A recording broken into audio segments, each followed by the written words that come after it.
Hey guys, welcome back हो गया channel पर। अच्छा जी, बात करेंगे हम सपना स्नैपी गर्ल के बारे में और बात करेंगे हम रैदा सुफियान के बारे में। दोनों ने फ़िलहाल रोते हुए वीडियोस अपलोड की हैं। क्या वाकई ही ये जो सारी चीज़ें होती हैं हम उन पर डिस्कशन करेंगे। जो ये दिखा रहे होते हैं, जो ये बोल रहे होते हैं, ये सब कुछ व्यूज़ के लिए होता है। काफ़ी लोगों को लगता है कि सब कुछ व्यूज़ के लिए होता है। इवन रिएक्शन चैनल्स जो हम रिएक्ट करते हैं, हमें भी काफ़ी बार लगता है कि यार ये सब कुछ व्यूज़ के लिए हो रहा है। उसकी वजह ये है कि भाई यूट्यूब पर व्यूज़ आएगा तो पैसा आएगा, सारा सीन यही होता है।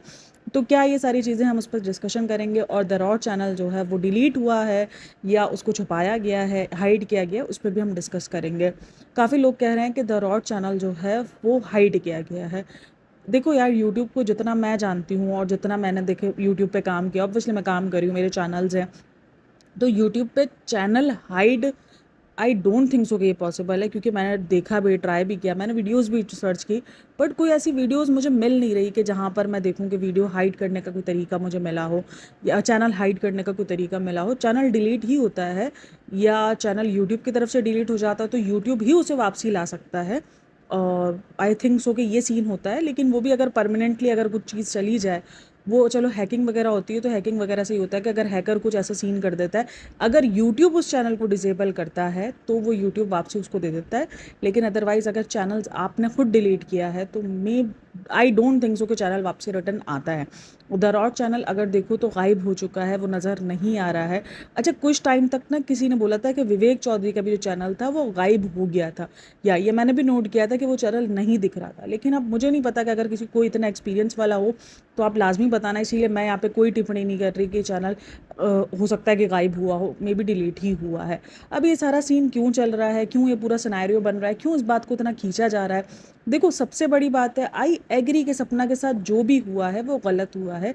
किसी भी लड़की के साथ ये नहीं होना चाहिए। और कोई भी लड़की अगर इतने बड़े दुख से निकलती है तो वो फ्रस्ट्रेटेड हो जाती है, वो ना बिल्कुल अजीब हो जाती है। मतलब कि वो सीरियसली, वो दुनिया को लगता है कि वो शायद बिल्कुल गलत हो गई है, लेकिन वो वाकई अपने आप से बहुत जंगें लड़ रही होती है। उसको दुनिया में जलन भी नहीं रखनी, उसको हसद भी नहीं रखना, और उसकी ज़िंदगी में कमियां भी बहुत है। तो कहीं ना कहीं वो फ्रस्ट्रेशन आपको दिखती है। और वो हमेशा उसकी वीडियोस में, मैंने हमेशा जितनी बार भी वीडियो कहा है कि मैंने यही कहा है कि यार वो फ्रस्ट्रेशन में बहुत गलतियां कर रही है, गलतियां वो कर रही है। मैं ये नहीं बोलूँगी कि वो जो भी कर रही है वो सही है, गलतियां वो भी कर रही है। लेकिन अदरवाइज़ उसकी जो एक साइड है, जो हम सब उसको देखते हैं और काफ़ी लोग उस चीज़ को नहीं देखते हैं, इग्नोर कर देते हैं कि नहीं यार, ये व्यूज़ के लिए भी होगा, सारी चीज़ें व्यूज़ के लिए भी होंगी, क्योंकि ऑब्वियसली कहीं ना कहीं ये इसका चैनल जो है, आप कह लो कि इसके अर्निंग का फ़ायद सोर्स है, एक अच्छी अर्निंग का सोर्स है। जैसे ही वो व्यूज़ डाउन होते हैं, कुछ भी ऐसा होता है, तो इंसान ना चकरा जाता है। अब आपको याद होगा वो पुनीत सुपरस्टार, वो जो लॉर्ड पुनीत था, आप देख लो उसको जब ऐसी अतरंगी हरकतें करने पर व्यूज़ मिले थे, और एक टाइम पर व्यूज़ पर वो हाइप पे पहुंचा था ना बिग बॉस के बाद निकलने के बाद। और अभी देख लो उसका स्टारडम जैसे ही कम हुआ है, वो ऐसी ओछी ओछी हरकतें कर रहा है कि वो इवन जो है गोबर खाने से भी गुरेज नहीं कर रहा है, कीचड़ में कीचड़ खाने तक में गुरेज नहीं कर रहा है। क्यों? क्यों? क्या वो पागल है, कोई साइको है? नहीं, व्यूज़ के लिए, अतरंगी चीज़ों के लिए कि लोग मुझे देखना, मतलब ऐसी ऐसी वीडियोस मैंने उसकी देखी हैं कि लिटरली मैं देख भी नहीं पा रही थी, क्योंकि वॉमिट शुरू हो जाती। लेकिन कभी कभार आपके टाइमलाइन में या आपके स्ट्रील जब आप स्क्रॉल कर रहे हो तो रील्स वगैरह, तो उसमें ये आ जाते हैं। तो मैं सीरियसली शॉक्ड हो गई थी। और एक मैंने आज यूट्यूब पे वीडियो भी देखी थी इसकी, इसी के हवाले से वो वीडियो थी। मैं सीरियसली शॉक्ड हो गई थी। सिर्फ ये क्यों कर रहा था? क्या पागल है, साइको है? नहीं, क्योंकि उसको पता था कि मैं लोगों की अट्रैक्शन ऐसे हासिल कर सकता हूँ। अब कहीं ना कहीं सपना हो गई, नेहा हो गई, इन सबको पता है, मनीषा भी इसी में लेंगे काउंट, क्योंकि इन सबको पता है कि कहीं ना कहीं हमारा इमोशनल रहना लोगों को हमारी तरफ अट्रैक्ट करता है।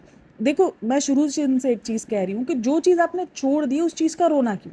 जो चीज़ आपने खुद फेंकाई हो, आप जो चीज़ आपने खुद फेंक दी है कि मुझे नहीं चाहिए, रख लो, द रॉड चैनल रख लो, ये रख लो, वो रख लो, गोल्ड रख लो, उसके बाद उन चीज़ों का ढिंडोरा यहाँ पर क्यों पीट रही हो कि ये चीज़ें मुझसे छीन ली गई है, मेरा चैनल डिलीट कर दिया गया? भाई, एक चीज़ आप खुद देकर, या तो फिर आप जज्बाती नहीं बनती, आप सोच समझ के फैसले करती। सबने आपको उस टाइम पर रोका था आपके इन फैसलों से कि ये सब कुछ आपका हक है, आप अपना हक नहीं जाने दो, ये आपका हक है। लेकिन उस वक्त पता नहीं आप किस जोन में चल रही थी, आपने जाके सारी चीज़ें दे दी। या तो आपको उस वक्त भी एक कंट्रोवर्सी क्रिएट करनी थी जो कि नहीं हो सकी, जो कि अब हुई जाकर। कुछ तो था ना यार, मतलब कि क्यों आप ऐसे जज्बाती फैसले किए? आपका उस घर से निकलना, उस घर से निकलने के बाद जो अब तक सारी चीज़ें हुई, उसमें कभी ऑडियंस आपको सपोर्ट करती है, कभी नहीं करती है, कभी कुछ बोलती है, कभी कुछ बोलती है, लेकिन गाड़ी चल रही है। अब उन चीज़ों पे आप रिएक्ट कर रही हो जो चीज़ें आपने खुद फेंकी है, सही है? आपने खुद बोल दिया मुझे नहीं चाहिए। ये देखो सोशल मीडिया, आपने यहाँ पे चीज़ें खुद बोली हैं, तो वो चीज़ें रिकॉर्डेड हैं लोगों के पास कि यार इसने खुद बोला था मुझे नहीं चाहिए था रॉ चैनल, मैं एक ही चैनल से खुश हूँ, मैंने अंशु को। तो मतलब क्यों आप इस तरीके से कर रही हो जब आप एक चैनल दे चुकी, ठीक है? अगर मैं इस जगह पर हूँ, देखो मैं बिल्कुल जानती हूँ कि उसका जो दुख है, वो दुख तो हम में से कोई भी नहीं झेल लेगा, सोच सकता।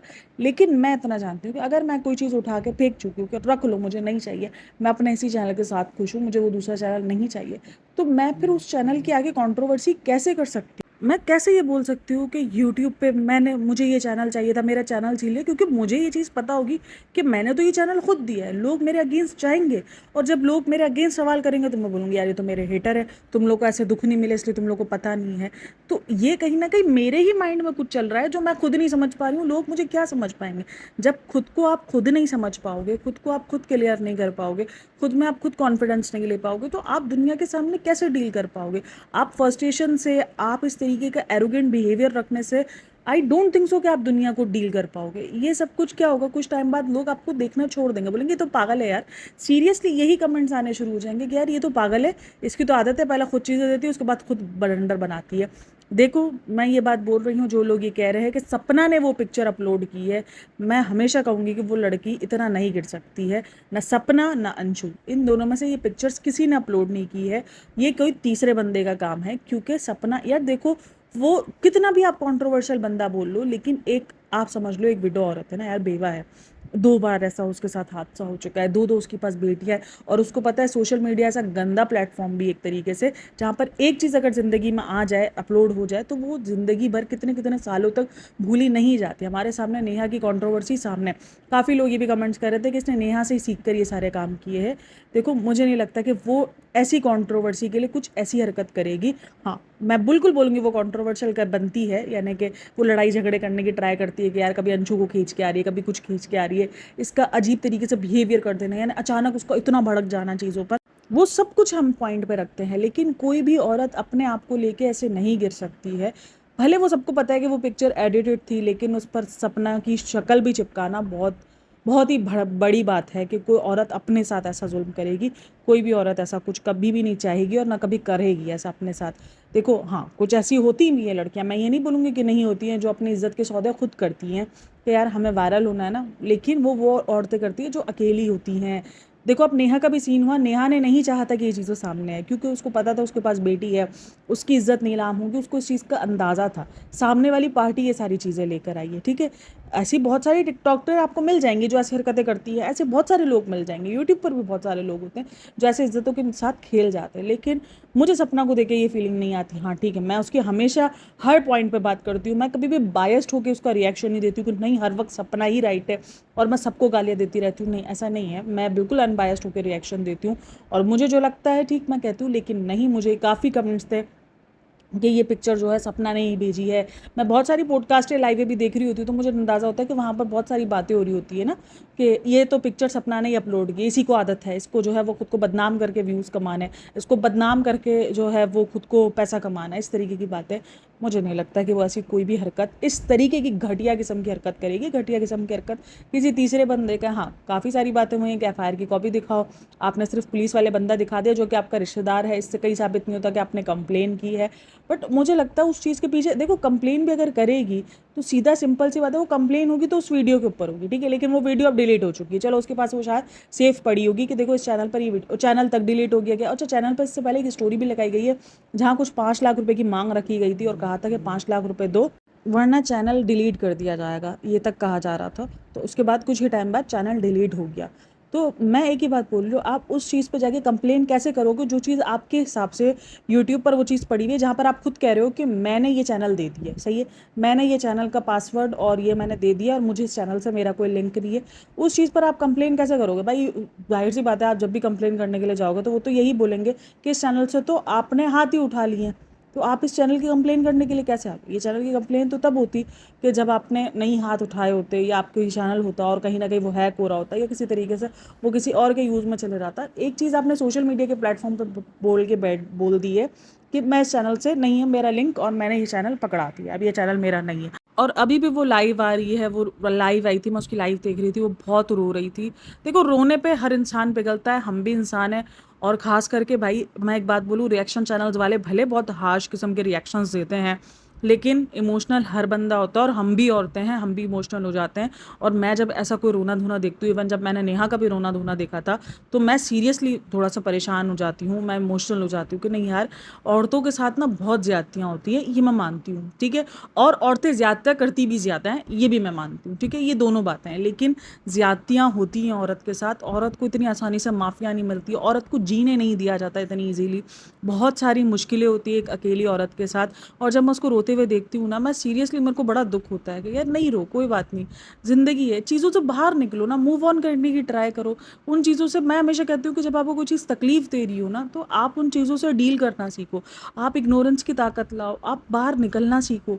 हर चीज़ पर रिएक्ट करना, हर चीज़ पर रोना हल नहीं होता है। मुझे नहीं लगता कि हल है, आपको हल ढूंढना पड़ता है हर चीज़ का।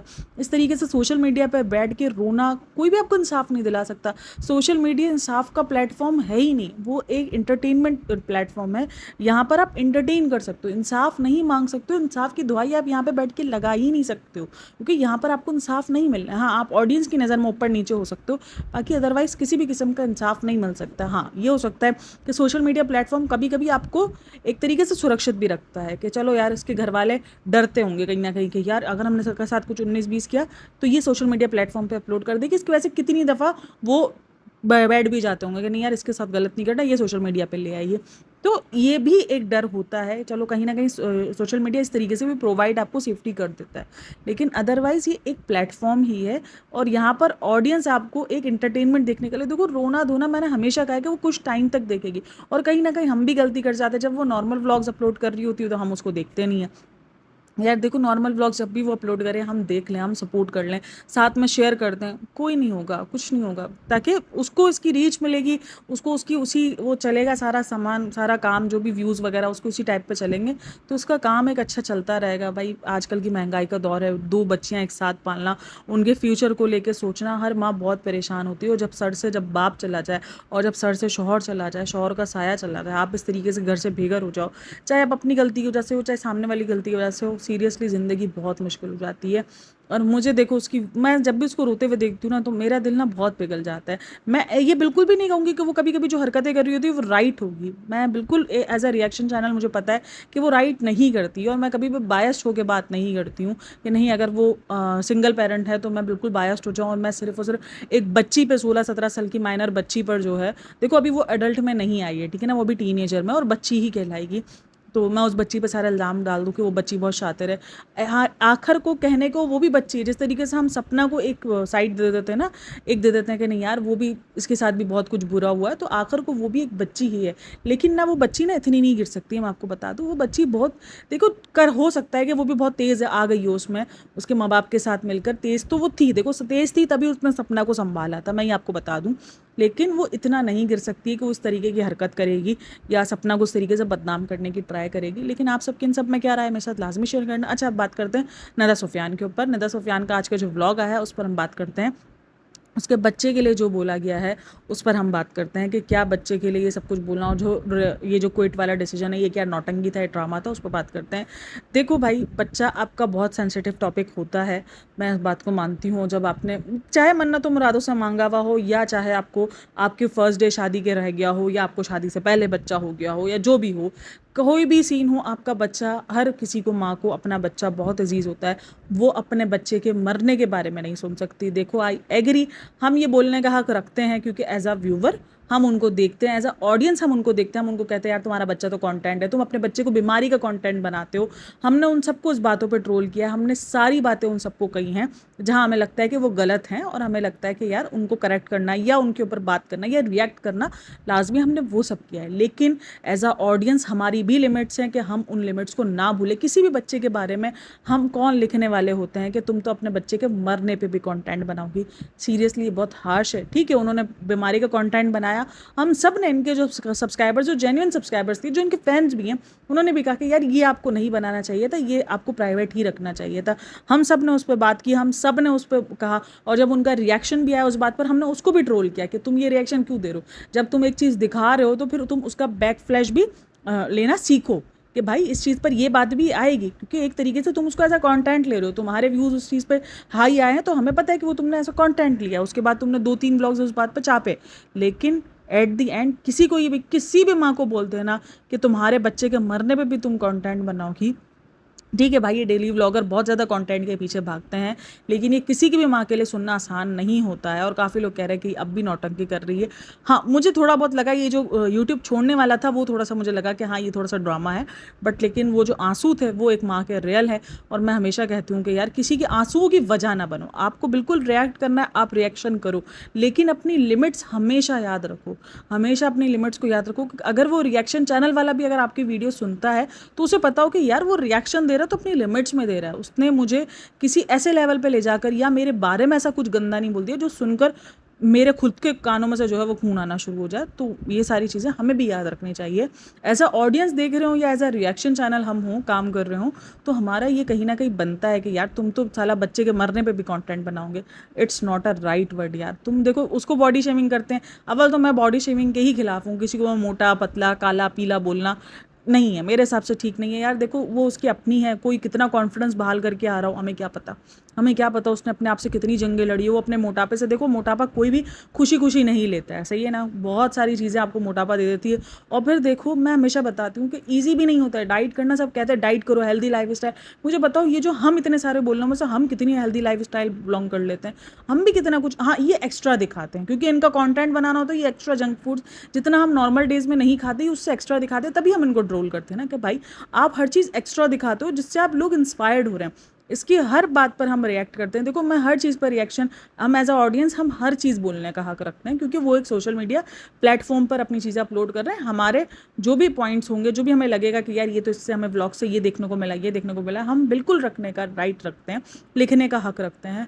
लेकिन हमें भी लिखते हुए मर्यादा अपनी याद रखनी चाहिए कि हम किसी के बच्चे को मरने का नहीं बोल सकते। मुझे हमेशा बुरा लगता है, मैंने हमेशा इस बात पर आवाज़ उठाई है कि किसी भी बच्चे को ऐसे ना लिखो कि यार ये तो मर जाए तो अच्छा है, ये तो ऐसा है, ये तो वैसा है। बच्चे बहुत मासूम होते हैं। आपको कोई नापसंद भी हो ना, किसी से आपको नफरत भी हो ना, तब भी आप किसी के बच्चे के बारे में ऐसा ना बोलो, बल्कि उस इंसान के बारे में भी ना बोलो। लेकिन खास करके जब वो बच्चा हो तो उसके बारे में तो आप बोलते हुए 100 बार सोचो यार। आप लोगों के हाथ भी कांपने चाहिए जब आप ऐसा कुछ टाइप कर रहे हो। एज अ ऑडियंस हर बात की आज़ादी हमें मिली हुई है, लेकिन हमें भी अपनी मर्यादाओं को याद रखना चाहिए। मुझे बहुत बुरा लगा, हाँ मुझे लगा वो जो ओवर एक्टिंग थोड़ी सी उसकी होती है, वो है थोड़ी सी। वो जो क्विट वाला था, मुझे पता था क्विट तो करना नहीं है भाई, क्यों करेंगे क्विट, क्योंकि जाहिर सी बात है आप देख लो ज़िंदगी में, ये खुद इस बात को मानते हैं कि हमारी ज़िंदगी में जो ऐशो इशरत है वो यूट्यूब की वजह से ही है। तो वो कभी भी यूट्यूब नहीं छोड़ेंगे, नहीं और छोड़ने की आसानी भी नहीं है, क्योंकि इनका मेन ये काम है। अब अपनी जॉब को तो कोई भी नहीं छोड़ेगा ना। चार अगर बॉस गालियाँ दे देगा तो उसका मतलब ये थोड़ी कोई जॉब छोड़कर आ जाएगा। जॉब तो करनी है क्योंकि घर उससे चल रहा है। लेकिन हाँ, हमें भी एज अ ऑडियंस, हम इनको हर चीज़ का बोलने का हक रखते हैं, लेकिन एज अ ऑडियंस हमें भी इन सब चीज़ों के बारे में सोचना चाहिए। तो ये मेरी राय था। ओवर एक्टिंग बिल्कुल थी उस ड्रामे में, निदा और ओवर एक्टिंग ना हो तो हो ही नहीं सकता। लेकिन हाँ, उस चीज़ के लिए मुझे बुरा लगा जब वो अपने बेटे के लिए रो रही थी। खैर आप सब की इनमें सब में क्या राय है मेरे साथ लाजमी शेयर करना। And thanks for listening, watching, take care, bye bye, अल्लाह हाफिज़।